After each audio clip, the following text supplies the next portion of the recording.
What's up, everybody? Welcome back. Today we're making Jamaican rice and peas, and I'm going to show you how to do it the right way. So stay tuned and lock in.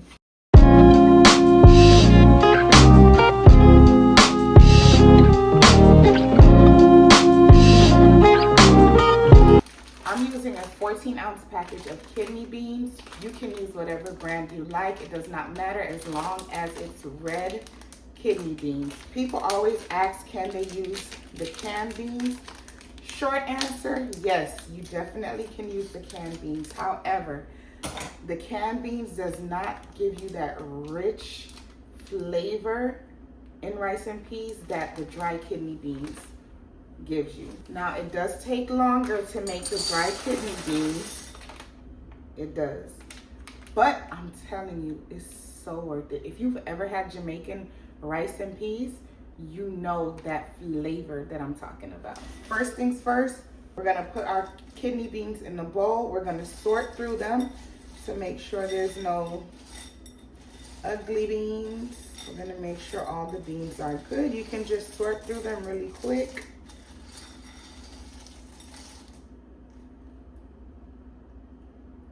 I'm going to take this one out.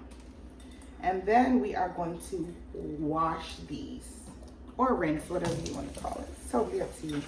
We're going to give them a nice rinse so they're nice and clean. Now, I know the package says red kidney beans, right?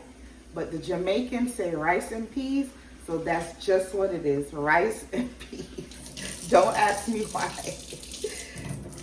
So we're going to pour this water off. Now, another way to do this, you can soak these overnight with some garlic and scallion, and then in the, when you're ready, you just boil them. But either way works fine. Or you can use a pressure cooker. I don't like to use a pressure cooker. I like to let it, cook nice and slow and do its thing. All right, so I'm going to give these one more rinse,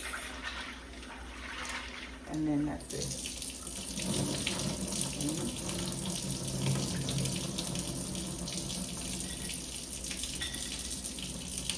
There we go.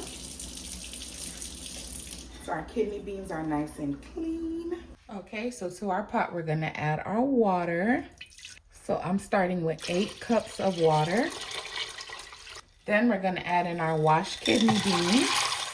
And then I'm using 4 garlic cloves that I crushed up. So you're gonna boil the garlic with the kidney beans. And I'm gonna put this on about a medium high. So this is gonna boil for approximately 1 hour, but keep checking it for softness. So it's been about an hour. We're gonna check on our peas.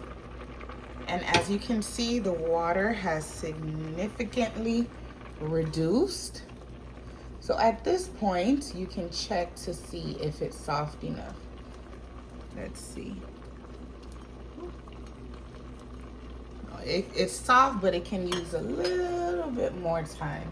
So I'm gonna go in with about another cup of water. Yeah, you don't wanna put too much liquid because you still want it to maintain the red color. At this point, your liquid should look like this. This is where the color comes from in rice and peas. That's why you just let it boil. That's why I said the can is not gonna give it the look that we need it to have, okay?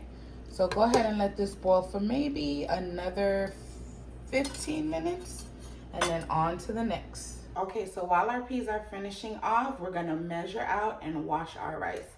For this recipe, I'm using 4 cups of rice. I'm using jasmine rice. You can literally use whatever rice you like. It's totally up to you. That's 1, 2,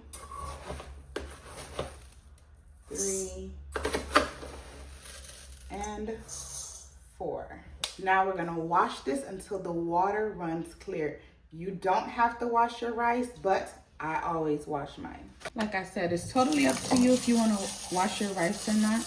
But one thing about washing your rice, it removes all of the starch that's on the rice. And you're gonna see that as we wash the rice, you're gonna see all of that starch. Look, as you move it around, you see how the water becomes more cloudy.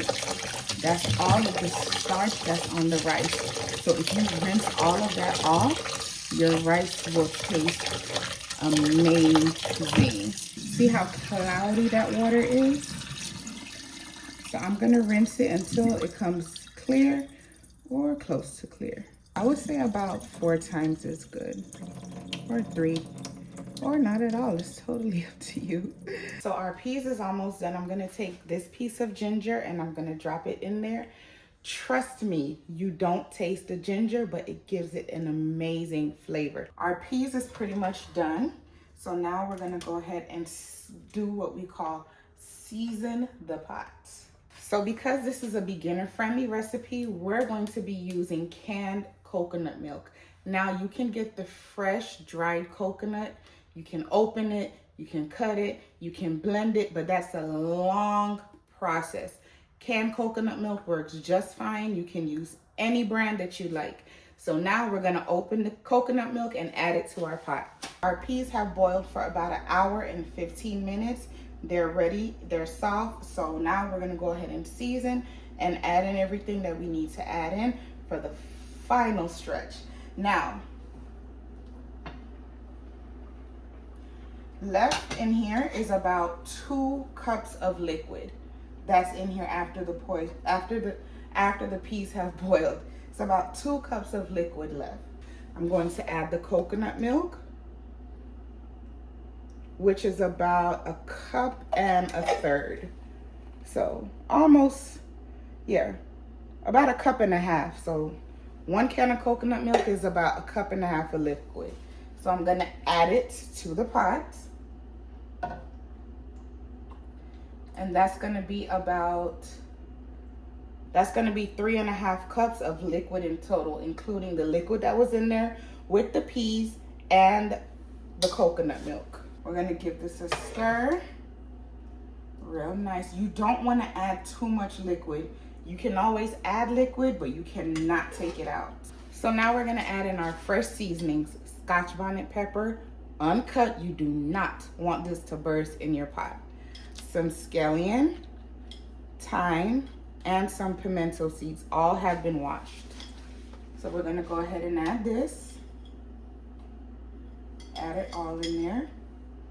And then let this come up to a boil. So I'm gonna let this boil for maybe about 10 minutes. Then I'm gonna come in and add my seasonings to taste. Now we're gonna go ahead and season. All-purpose, black pepper, salt.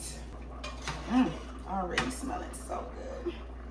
So the liquid has reduced about halfway, so we're gonna season, and remember, taste as you season. You can always add seasoning, but you can't take it out.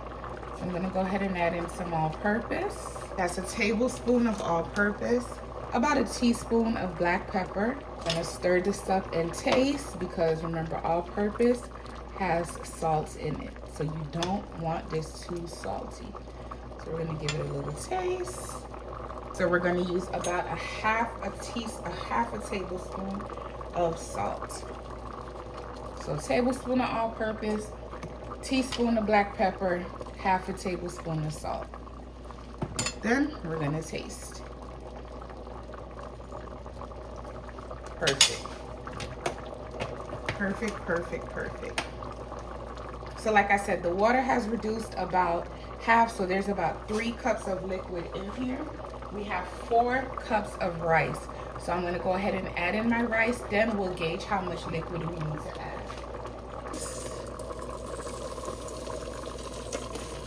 And remember, we're using 4 cups of rice for this. We're still on a medium-high heat, so give this a stir. And yes, we are gonna have to add some liquid to this. Like I said, not too much. All right, so I'm gonna add about a cup of liquid. So I added in a cup of water. There we go. Gonna add in a teaspoon of butter.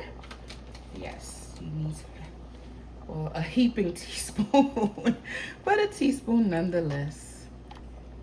And we're gonna let this go on medium-high for about 10 minutes. Then we're gonna turn it down and let it steam the rest of the way. That's how it look. A lot of the liquid has reduced already. So I'm gonna turn it down to a medium low and let it steam the rest of the way for about another 20 minutes. It's been about 30 minutes. Let's see. Ooh. Get your rice and peas. Gorgeous. Perfection. Now you're gonna take a fork and just fluff it. Look at that. Oh my gosh, perfect. If you follow my tutorial step by step, you're gonna have the perfect rice and peas. Until next time, everyone, thank you for watching. Bye.